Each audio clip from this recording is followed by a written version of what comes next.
Hello everybody, it's me, the Real Locomaniac. I'm back again with another 8-Bit Wars.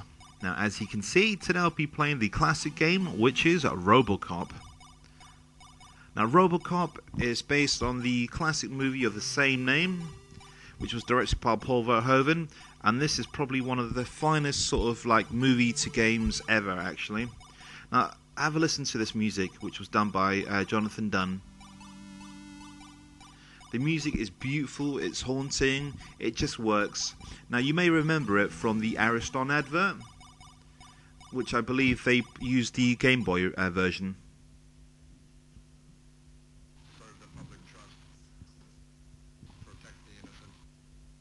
Uphold the law. Now I just had to stay quiet there while you checked out that sampled speech, because this game had so many amazing touches, and all these amazing touches made it a success. I believe it was at the #1 spot for about over a year on the 8-bit computers. And I tell you what, after checking out all 3 different versions, you'll understand why it works. Alright, let's start off with the Spectrum version like we normally do. Let's talk about the graphics first of all. The graphics are nicely drawn there, all the sprites are nicely animated. They've all got character. I mean, look at the animation on Robocop himself. It really does look like, you know, like Robocop from the movie there. Even the way he turns, even the way he shoots, just feels like Robocop, you know, from the movie. Now, even though the graphics are just black and white in this level, and even on the other levels as well, it's never too hard to spot Robocop. Robocop doesn't sort of like mix in with the backgrounds, you know, it's all nice and clear. And what I do love about this game in particular, though, it's the ease of the controls. It's very fluid. It's probably the most fluid out of all the other 2 versions I'll be playing. It's just probably the easiest to control. The other thing is as well, it probably is the easiest version. It's a lot easier than the Amstrad and a lot easier than the Commodore 64 version. And again, going back to the music, you know, it's absolutely superb. It really accompanies the game really, really well.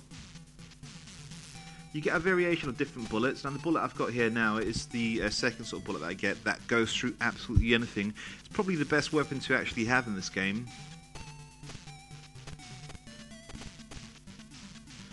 Now let me talk about Robocop itself. It was one of the greatest movies of the sort of 1980s. It was directed by Paul Verhoeven, and it was an 18 film, really brutal, really violent. And like I said before, it's amazing how much of the movie they managed to cram into this. I mean, you've got scenes that appear in this, like you've got the rape scene where Robocop's got to try and shoot the guy in the nuts. And you've got the photo ID thing. And I think that's the secret to this game's success. It's just it had so much variety. A lot of movie tie-in games were basically simple left to right or platformers. But this game's an interesting little shooter. Obviously, it did take a little bit of liberties with the story and stuff like that. But it took all the greatest bits, because you have got the photo ID, you have got like the shoot the rapist bit, and it's got so much variety and it works. Now the Spectrum version is not the hardest version. You probably can finish it in about what, 35 minutes, but it doesn't matter. It was absolutely amazing. Unfortunately, the sequel to the game, I felt in particular it didn't work as well as the first game.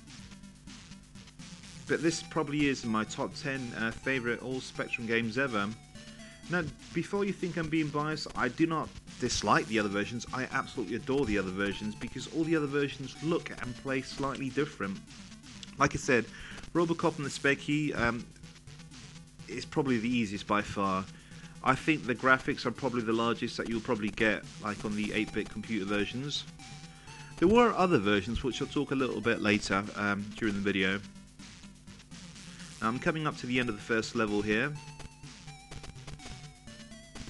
Shoot that last guy, and into the alleyway I go. Look at the animation on Robocop there. Now this is a bit where in the film the guy was trying to sort of like get that woman, and then in the film you shoot the guy in the balls, but in this one you can't. Alright, now this is the Amstrad CPC 464 version. Now have a little listen to the music there while I change my keys.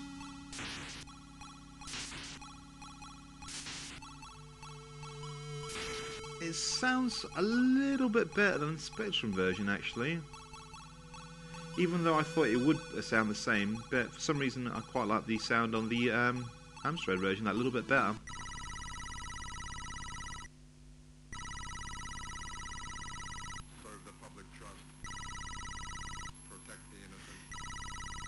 Yeah, now, I apologise, guys, if the sound does sound out a little bit off sync, but that's mainly due to the fact that I'm using Win8 to emulate it, and for some reason it just is out of sync a little bit, so I do apologise about that.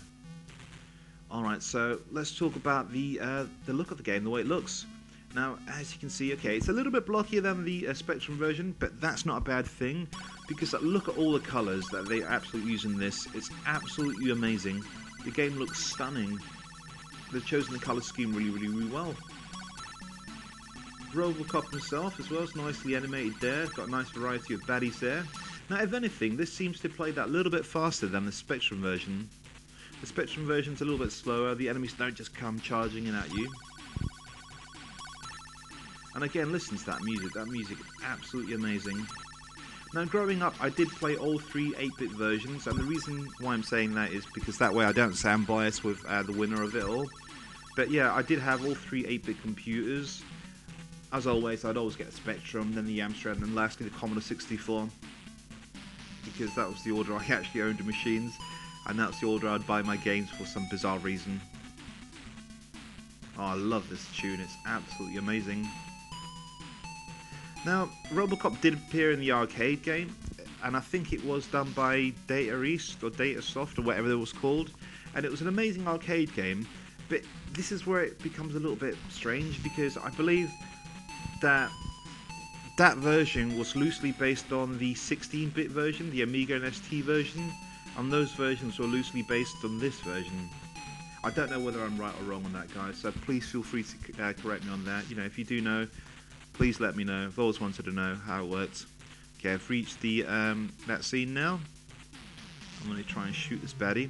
Like in the Spectrum version, you can't really shoot the guy in between the woman's dress. You have to shoot the guy's arm or his leg or his head.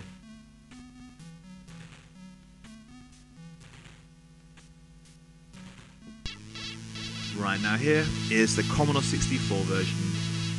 Now, if you thought the music on the Spectrum and the Amstrad was amazing, check out this version of the music by Jonathan Dunn. Absolutely stunning. Look at the high scoreboard there. Alienation, angst, misery, frustration. I think the guy that programmed this version must have been having a really bad or dark day. Must have been listening to perhaps The Cure, just trying to feel like that a little bit. But yeah, this probably is my favourite rendition of this this tune. I even prefer it more than the Game Boy version. You know, some of you might disagree with me, but I love this version. I think it's absolutely amazing. Oh, I forgot to mention this game was done by Ocean, and it probably is my personal favourite Ocean game.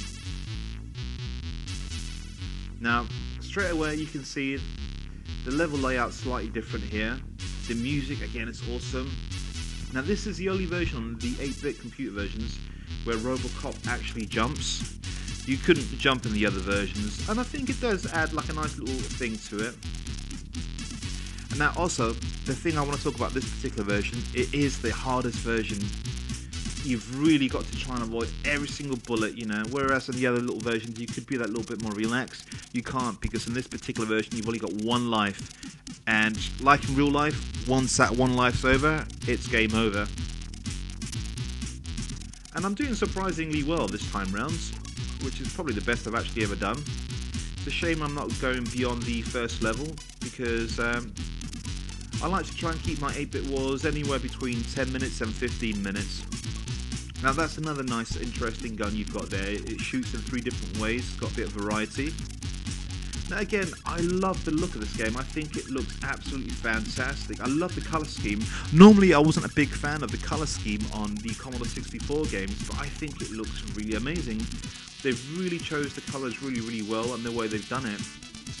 Look at the colours on Robocop himself. It really has got that real metallic look and feel to it. Right, I want to choose a winner. Some of you guys may agree or disagree with me, but I'm going to go for the Spectrum because it felt the most fluid, and I think it played the best. Level of difficulty was just right to get you through the game. I'm the Real Local Maniac, and I shall see you next time. Goodbye.